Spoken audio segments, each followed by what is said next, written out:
coloca uma coisa muito interessante, né? Que a inveja e a ira são outra característica de, de defeito, que eles estão num plano intermediário. Eles não são nem contemplativos, nem ativos. Não dizem respeito a nenhuma das duas vidas, mas eles dizem respeito às duas ao mesmo tempo.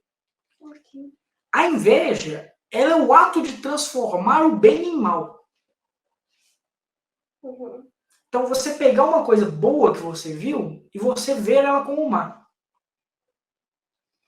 E a ira é transformar o mal em bem. O mal que você faria para a pessoa. Não precisa ser necessariamente isso, mas se você vê a ira.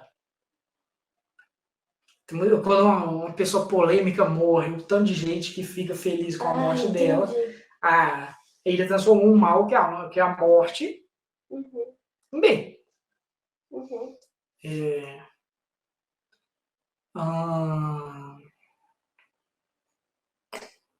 Agora, de elementos puramente contemplativos, existem dois problemas. Que é a presunção e a curiosidade. A presunção, ela se caracteriza por um louvor a si mesmo. E é bem que assim, você não se abrir aos mistérios de Deus e dizer meio assim, tudo bem, eu já sei isso. Qual é a diferença entre presunção e cupidez? Presunção e cupidez? Porque um é ativo, o outro é contemplativo. Mas elas têm uma relação, sim, é verdade. ok. É um princípio em comum. Tanto que a curiosidade tem relação com a carnalidade. Porque o que é a curiosidade? Você vai olhando as coisas, você não para. E aí o São Boaventura, ele até relaciona isso. É como se fosse um ninho de vespa. Faz o mesmo barulho que as abelhas, mas não produz mel. Isso é a curiosidade. Gostei. O São Boaventura é muito legal. A gente vai trazer mais coisas de São Boaventura. Com certeza, porque ele é um dos grandes representantes da filosofia platônica. Então, para a gente terminar essa primeira parte aqui, né? Depois a gente vai entrar no. Eu me perdi. Ah, O que isso tem a ver com Platão? Ó, isso daqui é uma lista das atitudes que impedem alguém de lidar com a filosofia. E essa lista, isso daqui é uma proposta minha, por São Boaventura ser uma espécie de neoplatônico, principalmente por ele ter contato com a obra de Pseudotimiz e Areopagita, São Máximo, John Scott dos Erígena, que são todos neoplatônicos de vertente cristã, né? E você vê que ele escreve igual um neoplatônico. É um negócio maravilhoso. Vocês vão ver na próxima parte da aula, né, como que essa interpretação dele da Carta de Timóteo é igualzinho a uma interpretação que Porfírio e Próclo fariam de uma obra de Platão. Né? Esses elementos eu trouxe para exemplificar coisas que impedem a gente de praticar a filosofia. Então, do ponto de vista positivo, são a carnalidade e a cupidez. Do ponto de vista contemplativo, são a presunção e a curiosidade. Então, por exemplo, a gente poderia vir aqui e às vezes uma pessoa que está assistindo aqui, ela pode pensar assim, nossa, eu já sei isso tudo. Então eu não vou prestar atenção em todos os detalhes do que está sendo falado.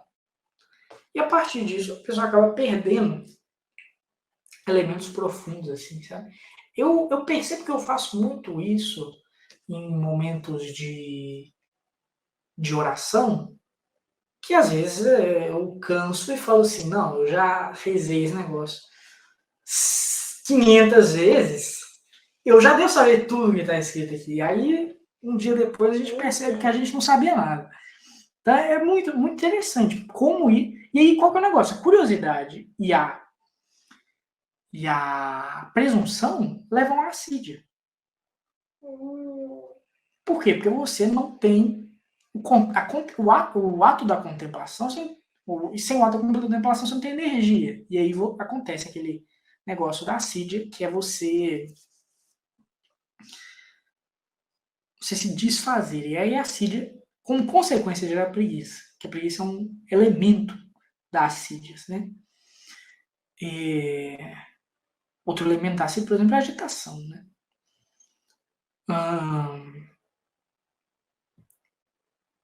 Não.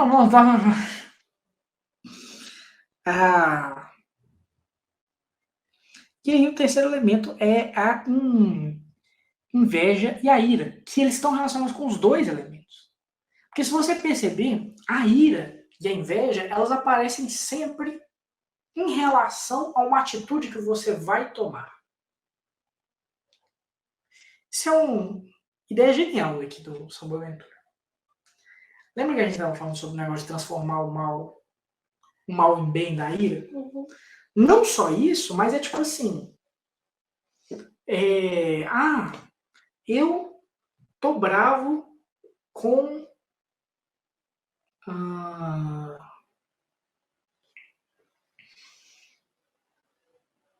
a minha mãe. Então, é justo eu não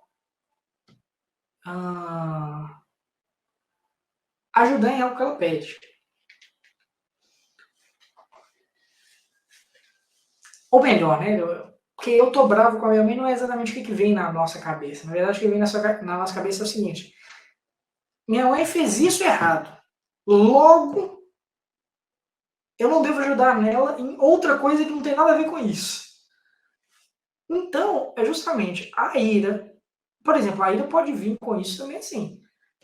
Não, essa pessoa fala coisas erradas. Logo, eu não preciso prestar atenção no que ela fala. Então, a ira gera a presunção. Então, a ira funciona tanto no ativo quanto no passivo e a inveja também. Então, esses são os elementos. Agora, você vê, por que ele fez sempre dúplices? Por quê? Porque isso tudo se relaciona com os dois elementos da coluna da mente. Mente operativa e mente de descanso, né? Ele usa. Tudo isso se relaciona com isso. Ou seja, esses defeitos não são defeitos de virtude.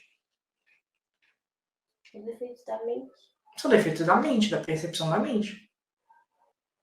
Interessante. A boa vontade é uma questão de virtude. Aí, por exemplo, você perguntou, né, outros exemplos de pessoas virtuosas quer dizer, pessoas viciosas que têm boa vontade. Dostoiévski está cheio desses exemplos. É verdade. Pior que é verdade. Sim, exatamente. Assim, tipo, você pega, por exemplo, o Idiota, é o exemplo disso. Uhum. Tanto que ele chama o Idiota. O que é aquele negócio? Ele é completamente impotente diante da realidade do mundo ali. Uhum. E a única coisa que ele tem é a boa vontade dele. Olha que doido. E aí, assim, né, a gente poderia chamar ele de não virtuoso em vários aspectos. Mas o príncipe Miktin, ele é um protótipo de um santo. Sim. Assim também como o Bernanos, o pároco de uma aldeia, né? Uhum. Que é um sujeito inapto para basicamente tudo. Se eu não lembrar no filme, o que ele consegue fazer no filme? Ele consegue converter a mãe. a mãe numa manifestação que você vê que não é própria dele. É verdade. Que é completamente graça. Uhum. Porque você vê ao longo do filme todo ele falando assim, eu queria falar isso, mas não consigo. Eu queria falar isso, mas não consigo. Eu queria falar tal coisa, mas não consigo. Ele só não consegue o filme inteiro. Ele é o melhor exemplo de pessoa que tem boa vontade e não consegue nada. O negócio do vinho também, por exemplo. Tipo, ele é parcial, ele não é alcoólatra, que nem o cara fala, ele não é alcoólatra. Mas o vinho é uma coisa que ajuda ele. E ele não consegue rezar. Ele não tem vida de oração cotidiana de 3 horas por dia. Mas ele tem a boa vontade. Claro que no final da vida dele, aí ele se vira um santo completo. Quando ele sofre o martírio, né? Uhum. Achei muito legal porque não sei se você acha estranho usar a palavra martírio no caso dele. Porque ele morre de uma doença comum. Você estava vendo, né, aqueles padres ortodoxos, né? Falando, né, que tem aqueles canais, né? Esqueceu que Santa Teresinha é uma vítima. Santa Teresinha, o pai dela, Santa Teresa d'Ávila, aquela moça lá do Diário das Carmelitas. Martírio, sabe o que significa martírio? Uhum. Testemunho.